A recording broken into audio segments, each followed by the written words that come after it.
que lamentablemente se han estado cumpliendo, las consecuencias de no seguir esta doctrina.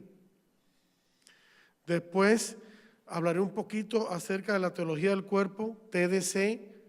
Eso no es una droga que venden en la farmacia, significa teología del cuerpo. HB, Humanae Vitae y el amor conyugal. Luego, la inseparable conexión entre el significado unitivo y el significado procreador del acto conyugal, sobre la cual se basa la prohibición de la anticoncepción. Luego, el contraste entre la regulación natural de la fertilidad o los métodos de reconocimiento naturales de la fertilidad versus anticoncepción, que no son lo mismo ni podemos reducir los métodos naturales a solamente métodos, no, ya veremos que no es así. Luego, el por qué la anticoncepción es un pecado grave y por último, algunas líneas de qué es lo que sería una verdadera pastoral. Vayamos a las predicciones. En el número 17 de Humanae Vitae, el Papa Pablo VI presenta 4 predicciones, 4 consecuencias malas que se seguirían. Esto es 1968, cuando él escribió la encíclica y se publicó. De no seguirse esta enseñanza, las 4 consecuencias que serían: habría una degradación general de la moralidad, el hombre perdería el respeto hacia la mujer, el Estado o algunos estados impondrían el control demográfico a sus propios pueblos o incluso a otros pueblos, y el ser humano creería tener derecho absoluto sobre su cuerpo o incluso sobre el cuerpo de los demás. Ya veremos. En cuanto al aumento de la promiscuidad, tenemos, por ejemplo, que en Estados Unidos, en 1967, la tasa de promiscuidad era del 15%, que es relativamente baja, aunque es problemático, pero es relativamente baja. Hoy en día es alrededor del 50%, el sexo fuera del matrimonio, sobre todo en los jóvenes. En cuanto a los casos de enfermedades o infecciones de transmisión sexual, ETS, tenemos en Estados Unidos que cada año se reportan 19 millones de casos nuevos de ETS y 9 millones de esos casos ocurren en gente joven, casi la mitad, gente de 25 años para abajo, que se enferman de las diferentes enfermedades o infecciones de transmisión sexual, desde el SIDA hasta la gonorrea, la sífilis, el virus del papiloma humano, etcétera, etcétera. También ha habido un aumento de los embarazos fuera del matrimonio. Cada año se embarazan unas 750,000 adolescentes en Estados Unidos, 3/4 y 200,000 de esos embarazos terminan en aborto, en adolescentes, porque el número de abortos convencionales es cerca de 1 millón, sin contar los abortos por anticonceptivos hormonales, como explicó el doctor Cabrera ayer, o por uso de dispositivos intrauterinos, sin contar eso, que son de 1,5 a 4 millones más por lo menos al año en Estados Unidos solamente. La fuente no es mía, es del Alan Guttmacher Institute, que es un instituto que está vinculado a Planned Parenthood, la organización más abortista de Estados Unidos y filial de la más abortista del mundo, la IPPF. El hombre perderá respeto a la mujer al acostumbrarse a las prácticas anticonceptivas, podrá o llegará a considerar a la mujer como un objeto sexual que está disponible para él cuando él quiera, sin preocuparse presuntamente de que va a quedar embarazada. Y eso se nota también en la tasa de divorcios, que ha aumentado hasta alcanzar el 50%. Y aquí es curioso notar que entre los matrimonios que practican los métodos de reconocimiento natural de la fertilidad, la tasa de divorcio es muy baja, está entre el 3 y el 6%. Todavía eso es un problema, pero caramba, comparar de 3 al 6% con 50% dice mucho. Al hombre no le importaría el daño que la anticoncepción le puede causar a la mujer, como por ejemplo el cáncer de mama, los coágulos de sangre, las trombosis, los infartos, los ataques cardíacos y otros más, que el doctor Cabrera mencionará y explicará mucho mejor que yo en su charla más adelante en el día de hoy. Tampoco le importaría o tendría en cuenta el daño que el aborto mismo, al cual lleva la anticoncepción, le causará a la mujer e incluso a él mismo, también el síndrome de postaborto, del cual ya se ha hablado. El Estado impondrá el control demográfico. Ya incluso antes del Humana Vitae, en los años 20, varios estados en Estados Unidos tenían impuesto leyes de esterilización forzosa contra ciertos sectores minoritarios de la población, como las personas de raza negra, hispanos, inmigrantes, etc. En los años 90 tuvo en Perú, por ejemplo, las esterilizaciones forzosas o cuasi forzosas del presidente Fujimori, que fue juzgado por eso. En China, desde por lo menos el año 1980, el Estado impuso su infame política de un solo hijo por familia, que ahora dicen que son dos, pero aún hay que obtener permiso para tener un segundo hijo, imagínense ustedes, que implica abortos y esterilizaciones forzosas, con el apoyo y la dirección del UNFPA, que son las siglas que denotan al Fondo de Población de Naciones Unidas. Naciones Unidas está metida de lleno en la promoción y el control demográfico a través del aborto, la anticoncepción y la esterilización en todo el mundo. También otra entidad entre muchas que está metido de lleno en el control demográfico y la expansión de la educación sexual de tipo hedonista que promueve la anticoncepción es Planned Parenthood, filial de la IPPF. IPPF son las siglas que denotan a la Federación, en inglés, a la Federación Internacional de Planificación Familiar, International Planned Parenthood Federation, que tiene filiales en todos los países de América Latina y en casi todos los países del mundo, promoviendo la educación sexual de tipo inmoral, la anticoncepción y el aborto. También el control demográfico está sutilmente metido en las metas de desarrollo sostenible de la ONU, que son unas metas hasta el año 2030 de lograr ciertos objetivos. Pero de eso va a hablar en más detalle la señora Nancy Tosi más adelante en el día de hoy.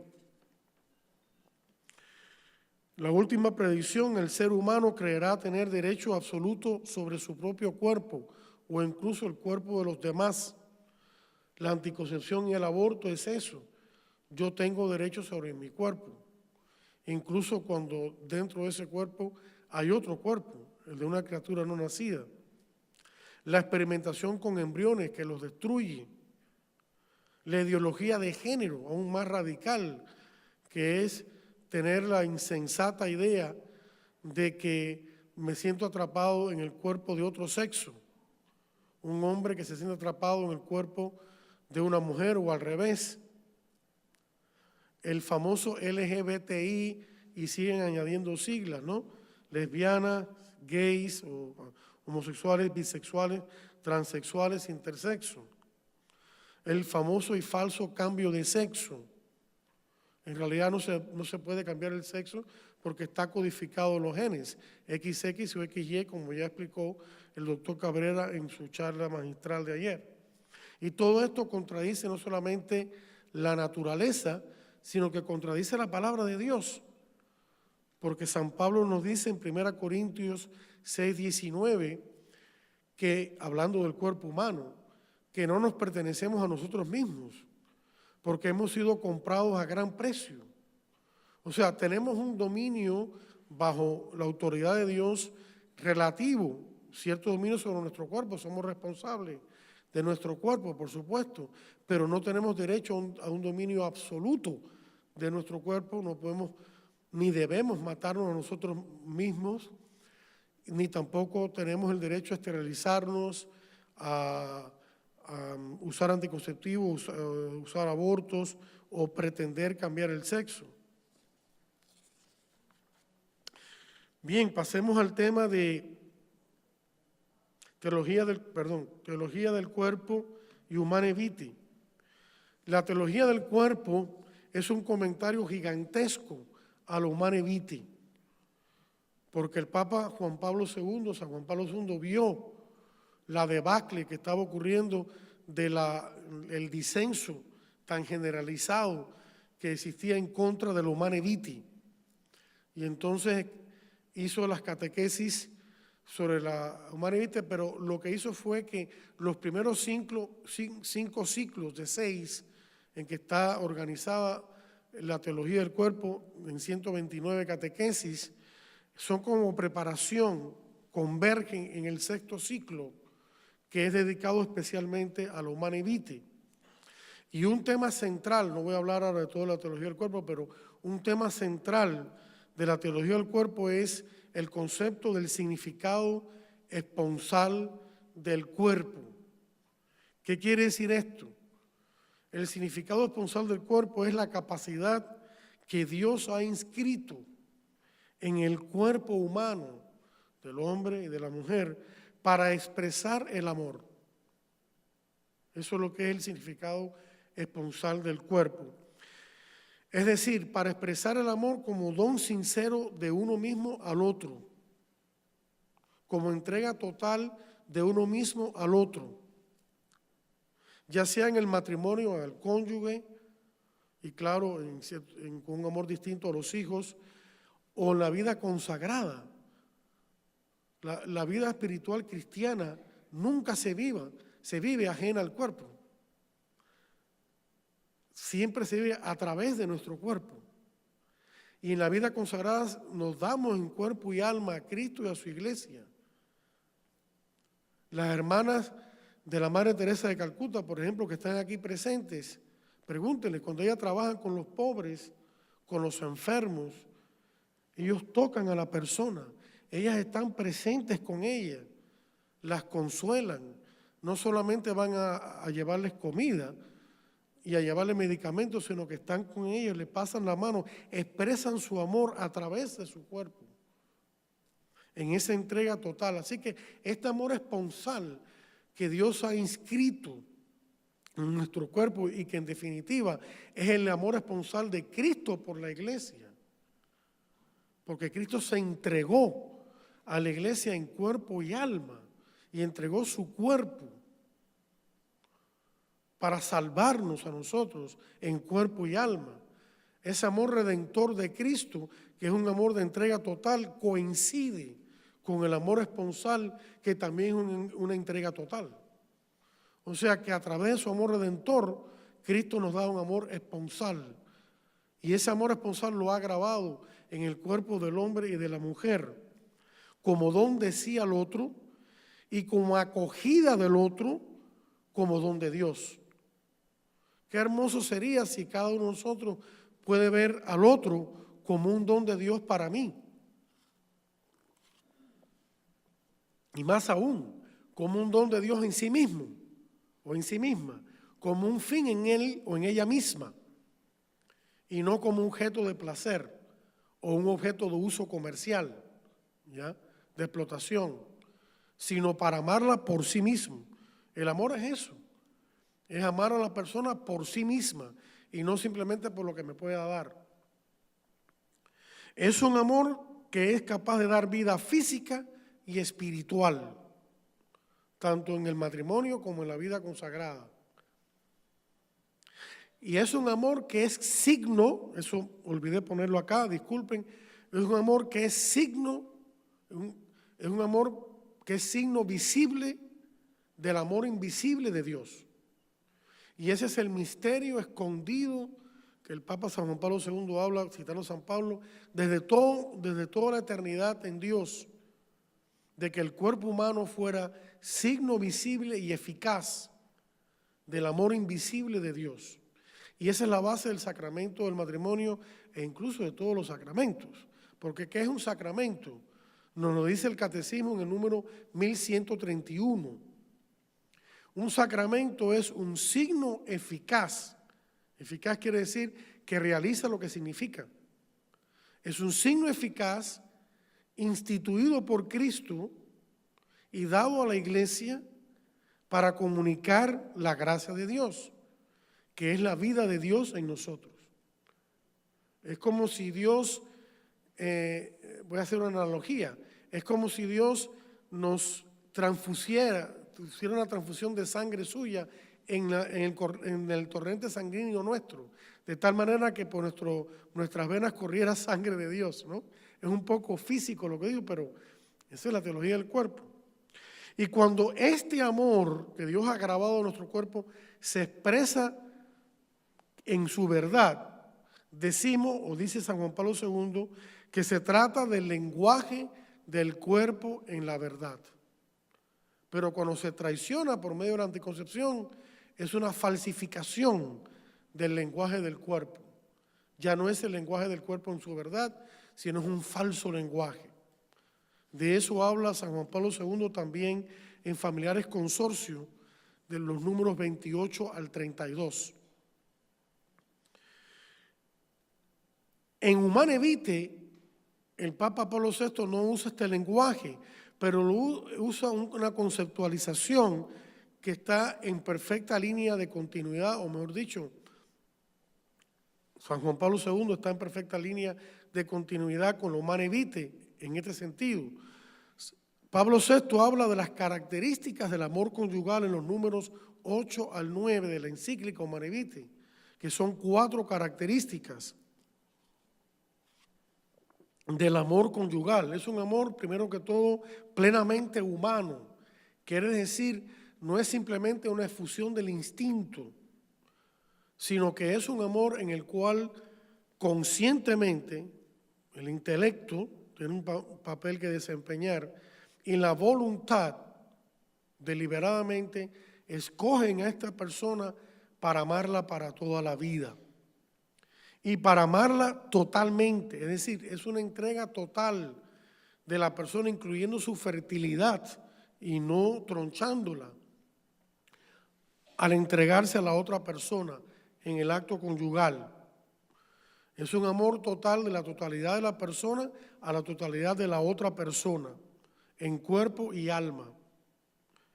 Es un amor exclusivo propio de los cónyuges y fiel hasta la muerte. Los cónyuges se aman así, exclusivamente con ese amor conyugal propio de ellos, singular de ellos, y aman a los demás con un amor fraternal, a sus hijos con un amor paternal y maternal, y los hijos a los padres con un amor filial. Y por último, pero no menos importante, es un amor fecundo. Es un amor que está abierto a la vida. Un amor que no esté abierto a la vida deja de ser amor. Porque el amor conyugal le es intrínseco a él la unión con el ser amado y el dar vida a través y con el ser amado. Por lo tanto, aquí vemos ya la inseparable conexión. El amor es la esencia del matrimonio, no nos olvidemos, pero ese amor es intrínsecamente unitivo, está en su propia definición interior, el ir hacia la unión, y es un amor intrínsecamente dador de vida, está orientado de su interior hacia la transmisión de la vida física y luego también espiritual, no el alma, porque el alma la crea Dios directamente en la concepción, pero sí en cooperación con Dios, educando a los hijos para Dios. O sea, el concepto que la Iglesia tiene de procreación es un concepto que incluye al mismo tiempo no solamente la transmisión de la vida física, sino también la educación y formación de esa vida. Y este es el significado del cuerpo en la verdad, en palabras de los manevites, ¿no? Por eso ven la luz que arroja la teología del cuerpo los manevites y la luz que los manevites arroja la teología del cuerpo, como que se iluminan mutuamente. Y así debe ser, porque los documentos de la iglesia que explican la palabra de Dios vienen de una palabra de Dios que es un todo, que la unidad de la Sagrada Escritura se encuentra en Jesucristo.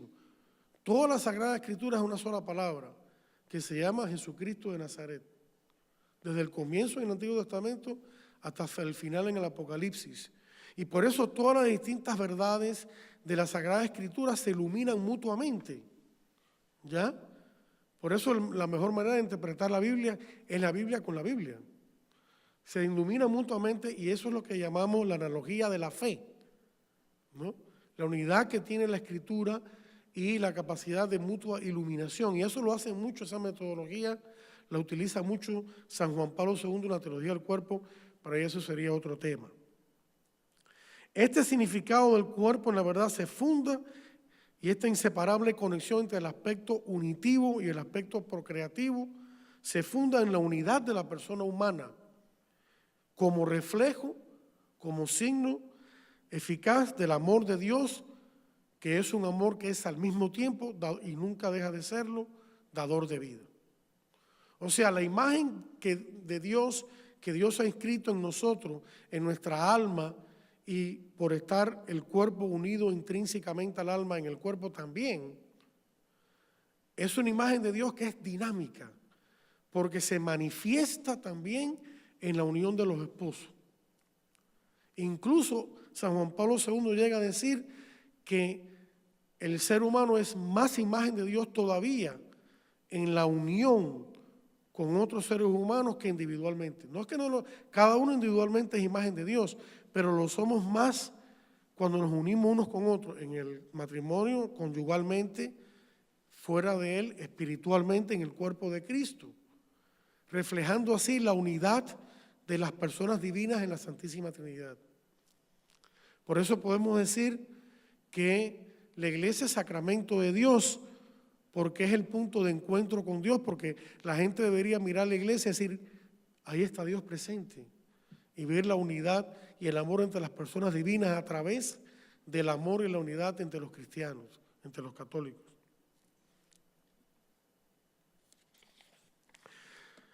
¿Cuál es la diferencia esencial entre los métodos de reconocimiento natural de la fertilidad y la anticoncepción? Y fíjense que sigo enfatizando la palabra natural. Debemos llamarles métodos naturales, por una razón muy profunda que San Juan Pablo II la explica y lo enfatiza, sobre todo en el último ciclo de la catequesis de la teología del cuerpo, que van de la catequesis número 114 a la catequesis número 129, con que termina. Porque los métodos de planificación natural de la familia, regulación natural de la fertilidad o, mejor aún, reconocimiento natural de la fertilidad siguen la ley natural, son conformes a la naturaleza humana del hombre y la mujer. ¿Por qué? Porque ¿qué es lo que es distintivo del ser humano como ser material espiritual en el mundo visible? El intelecto y la voluntad. El Papa Pablo VI nos dice que el intelecto descubre leyes de fecundidad que están inscritas en la naturaleza humana, especialmente en el cuerpo de la mujer. Y al descubrir esas leyes, descubre los métodos que por motivos graves, y solo por motivos graves, se utilizan para espaciar los nacimientos o incluso para buscarlos cuando hay dificultades de fertilidad. Y esas leyes de fecundidad que el ser humano descubre con su intelecto, las aplica con su voluntad, porque la voluntad en el matrimonio, para poder seguir los métodos naturales, tiene que seguir una disciplina que llamamos castidad conyugal. Es una disciplina espiritual y corporal. Sin ella no puede vivir esta enseñanza del Humanae Vitae en contra de la anticoncepción y favorable a los métodos naturales cuando hay motivos serios graves para espaciar los nacimientos de los hijos. San Juan Pablo II le llama a esta disciplina pedagogía del cuerpo y dice que es lo mismo que la teología del cuerpo. Él dice que la teología del cuerpo no es solamente algo intelectual que se lee en libros, sino que también es una cosa muy práctica. Es toda una pedagogía del cuerpo donde se van educando las emociones, los valores, como el amor, la fidelidad, la honestidad, la sinceridad, el cariño, el afecto, todos esos valores que están en el interior y que deben corresponder a la ley objetiva que debe guiar la vivencia correcta de nuestra sexualidad. Y la castidad conyugal, existe la castidad prematrimonial y la castidad conyugal y la castidad postmatrimonial. Todo el mundo tiene que vivir la castidad, la virtud de la castidad, es para todo el mundo, casados o no casados. Porque, ¿qué significa castidad?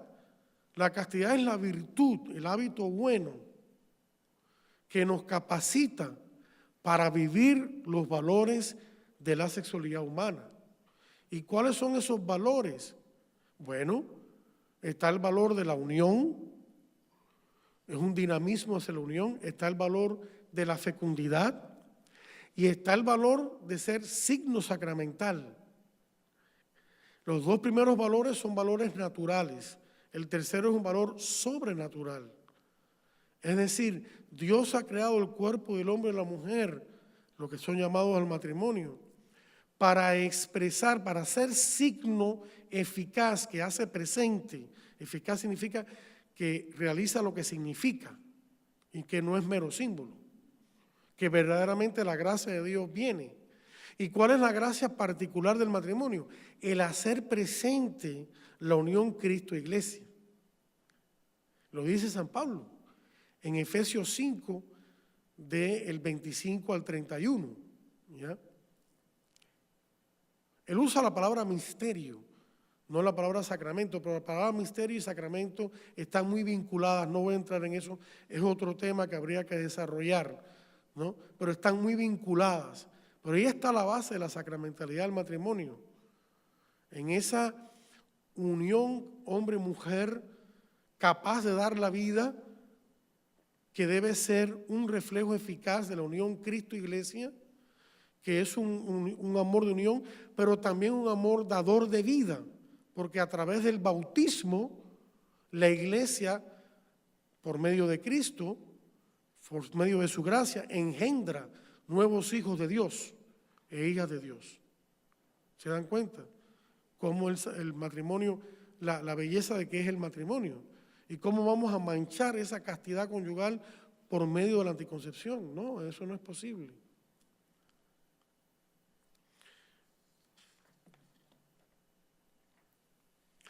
Por otro lado, la anticoncepción no sigue la ley natural. El intelecto no hace ningún esfuerzo por descubrir estas leyes de fecundidad. El esfuerzo que hace por descubrir métodos contra la fecundidad. Así cualquiera, ¿no? ¿Qué es más fácil, construir una mesa bien hecha que llegar con una bandarria y destruirla? ¿No? Cualquiera puede destruir una mesa, pero no cualquiera puede construir una mesa bien hecha, ¿ya? Con todos sus componentes. Tampoco la anticoncepción hace ningún esfuerzo de la voluntad, simplemente lo deja a un fármaco. Tómate la pastilla, ¿no? Y una vez que se toma la pastilla, hay 150 cambios químicos, por lo menos que yo sepa, el doctor me corregirá si estoy equivocado, sobre los cuales la mujer no tiene ningún control. Y después dicen que para controlar su fertilidad, ¿qué control ni 8 cuartos, no? Es el fármaco el que te está controlando a ti. No hay castidad conyugal, no hay pedagogía del cuerpo, no respeta la inseparable conexión, no respeta la estructura natural del acto conyugal, que la planificación natural de la familia sí respeta, ni tampoco la estructura natural, porque es más profundo todavía.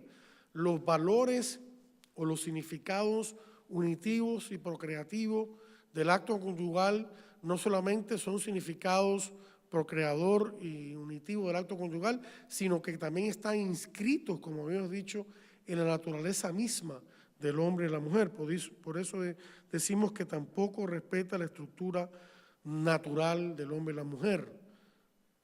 Y aquí es muy importante enfatizar que no estamos cayendo en ningún biologismo al enfatizar la corporeidad de todo esto. ¿Por qué? Porque el cuerpo es parte intrínseca de la persona. No es una parte accidental de la persona. No es un vestido o una vestimenta que me quito y que me pongo. Puedo decir que mi cuerpo soy yo, que yo soy mi cuerpo y no simplemente que tengo un cuerpo. Ese cuerpo puede estar en este momento machacado, enfermo, desfigurado por las consecuencias, no necesariamente mías, por las consecuencias que vienen del pecado original. Pero ese cuerpo es imagen de Dios y un día va a resucitar con un cuerpo glorioso como el de Cristo si somos fieles a Él. Entonces, no estamos cayendo en ningún biologismo porque en ese cuerpo está inscrito las leyes eternas y espirituales de Dios. Todo esto lo pueden ver en Humanae Vitae del 12 al 16, en la Teología del Cuerpo, como decía, del 114 al 129, y también un buen comentario en Familiares Consorcio, del 28 al 32. Quiero añadir una cosa que no puse acá, que me acordé ahora, que el documento Sexualidad Humana, Verdad y Significado, que trata de eso, cómo los padres deben educar a sus hijos en la castidad. La introducción de ese documento también es un magnífico comentario, más breve, claro, a la teología del cuerpo. Está lleno de teología del cuerpo todo ese documento. Y también el documento, a ver si recuerdo el nombre correcto, El hombre y la mujer en la iglesia en el mundo de hoy, algo así se llama, que es un documento relativamente corto, unas 8 o 10 páginas, también está lleno de la teología del cuerpo. Ahí pueden encontrar también resúmenes de la teología del cuerpo. La anticoncepción, queridos hermanos, es un acto intrínsecamente grave. ¿Por qué lo es? Porque es un acto deliberado contra la transmisión de la vida y contra el amor conyugal. Y yo añadiría, en el caso de los casados sacramentalmente, contra el signo sacramental también. Es un antisacramento, la anticoncepción. No es solamente antivida, va contra la vida, sino también contra el amor conyugal. Y estos valores evidentemente son valores muy elevados, muy importantes. Por lo tanto, cuando se violan valores intrínsecos muy elevados, se comete un pecado intrínsecamente y gravemente malo. Por eso las personas que cometen el acto anticonceptivo con plena conciencia de que es malo y aún así cometiéndolo, cometen un pecado mortal. Lo tengo que decir. Y no pueden comulgar en ese estado, ni ir al cielo. Claro, no quiero terminar la nota negativa. Para eso está la misericordia y el amor infinito de Dios que a raudales viene sobre nosotros en el sacramento imprescindible de la confesión para poder estar en gracia de Dios. Y como ustedes saben, también están los ministerios de sanación para las personas que han pasado por un aborto, pero que también sabrá Dios cuántos bebitos habrán abortado al usar métodos hormonales, como la píldora, el implanón, la Depo-Provera, el Nubarrin, el dispositivo intrauterino, etcétera, etcétera, etcétera. Por lo tanto, la anticoncepción es un acto intrínseca y gravemente malo. ¿Cuál debe ser, el último punto, una verdadera pastoral?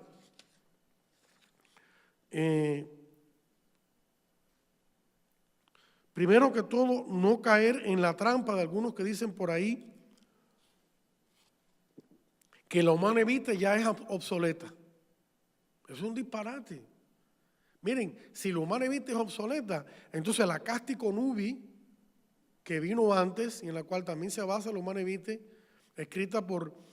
publicada por el Papa Pío XI el 31 de diciembre de 1930, también sería obsoleta. Y también serían obsoletos todos los documentos que Casti con V cita y que Humanae Vitae cita. Por ejemplo, el Catecismo Romano de Trento, que condena la anticoncepción, también sería obsoleto. Y también sería obsoleto todo lo que San Tomás de Aquino dijo en la Suma Teológica. Y también sería obsoleto todo lo que los padres de la iglesia o escritores eclesiásticos de antiguo dijeron en contra de la anticoncepción. Todo eso sería obsoleto. Eso es un disparate, decir eso. El magisterio actual, y el magisterio son el Papa o el Papa en unión con los obispos. Ese es el magisterio, número 85 del Catecismo. Debe estar siempre en línea de continuidad con todo el magisterio anterior de papas y obispos hasta llegar a los apóstoles y a Cristo mismo. Tiene que haber una línea homogénea.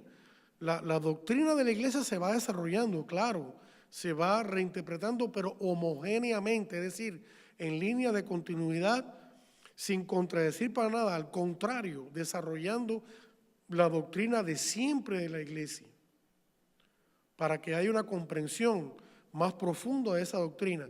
O sea, la doctrina, el depósito de la fe que Dios nos ha dejado, no aumenta, ya está completo en Jesucristo, que es la palabra única e irrepetible del Padre. Ya Dios no tiene más nada nuevo, esencialmente nuevo que decirnos después de darnos a su Hijo. Pero lo que sí crece es la comprensión de lo que Cristo enseñó a través de los tiempos. Se puede argumentar también que el contenido, fíjense que digo el contenido doctrinal de Humanae Vitae, no Humanae Vitae, sino el contenido, porque Humanae Vitae reitera una enseñanza de 2000 años, tan antiguo como la Iglesia. Es infalible por el magisterio ordinario de los obispos. Sería otro tema a desarrollar, ¿ya? Pero si ustedes leen las condiciones de infalibilidad de los obispos en unión con el Papa, que bajo ciertas condiciones también hablan infaliblemente, aún dispersos por el mundo.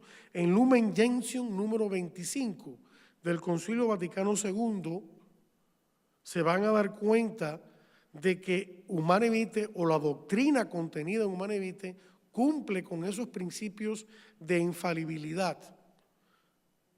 Históricamente ha sido la misma enseñanza siempre y eso sería otro tema a desarrollar. Yo tengo un artículo sobre eso también, tengo varios artículos sobre los temas que no puedo desarrollar más por falta de tiempo. En la sesión que tengamos, los que quieran participar de esa sesión, lo podemos comentar ahí. Y también está en línea, por supuesto, con el Concilio Vaticano II en contra de lo que falsamente dicen algunos teólogos. Por supuesto que está en línea con el Concilio Vaticano II, sobre todo con Gaudium et Spes número 51. También se podría hablar de eso en la sesión de breakout, de diálogo, la mesa de diálogo.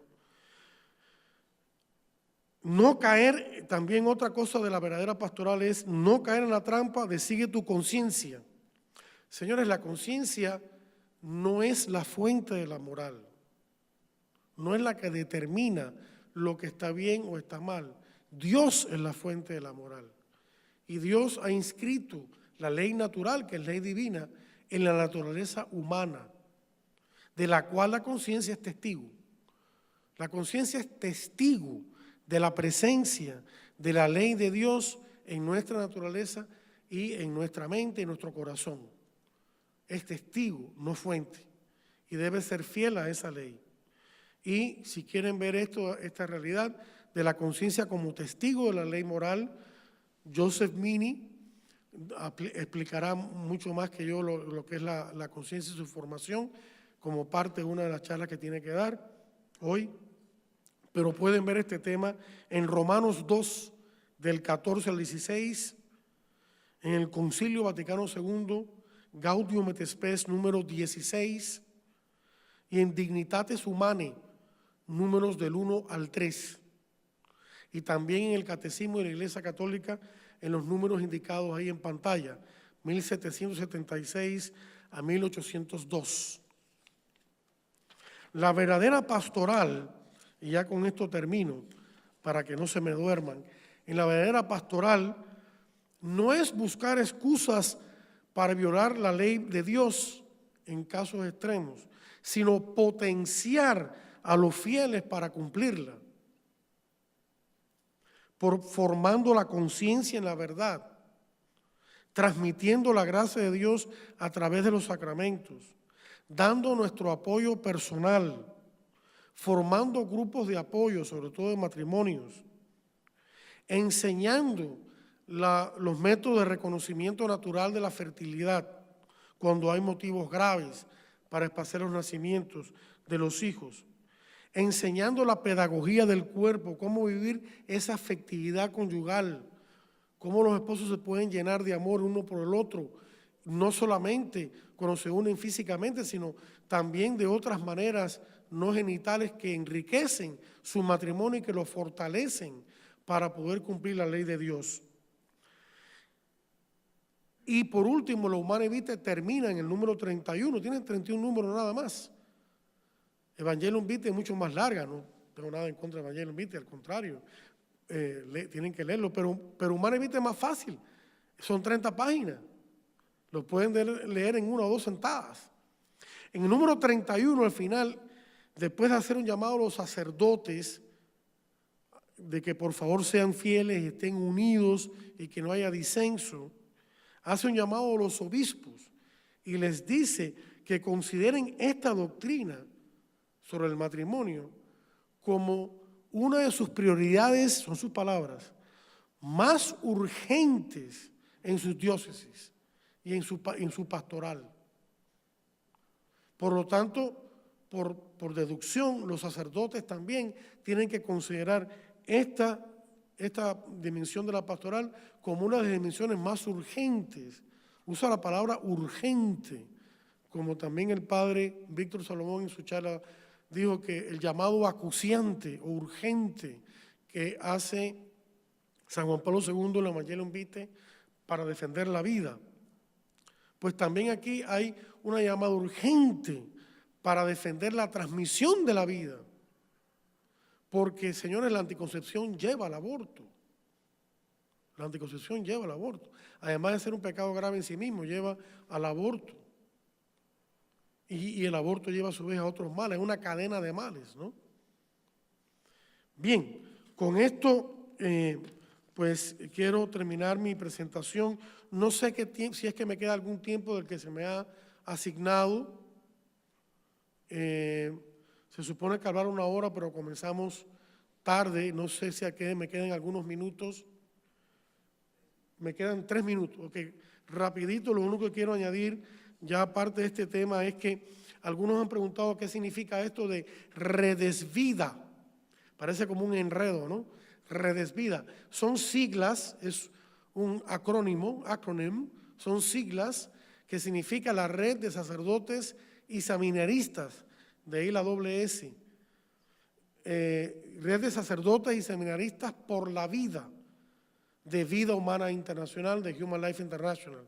Y Red de Vida, hasta ahora, donde ha funcionado y con tremendo éxito, gracias a Dios y gracias a personas como Mario Rojas, que no ha podido estar aquí hoy por motivos solo y pido por él, como Nancy Tosi, que está allá atrás, y a otras más que sería imposible mencionar, ha tenido un tremendo éxito en el Señor en América Latina, donde miles de sacerdotes, un buen número de obispos, miles de seminaristas, miles de laicos han pasado por estos encuentros maravillosos de Red Vida, energizados para trabajar por la vida como quisiéramos que salieran todos de acá.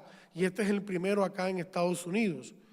Y Vida Humana Internacional, la Oficina de Vida Humana Internacional, se ocupa de la parte educativa de Vida Humana Internacional, pero en realidad los misioneros que llevan a cabo toda esta labor ya in situ, en el lugar, en el mundo hispano, fuera de Estados Unidos, son gente como Nancy Tosi, que está de atrás, como Mario Rojas, Cecilia Rodríguez, nuestras afiliadas, nuestros colaboradores, que tenemos una red en todo el mundo hispano.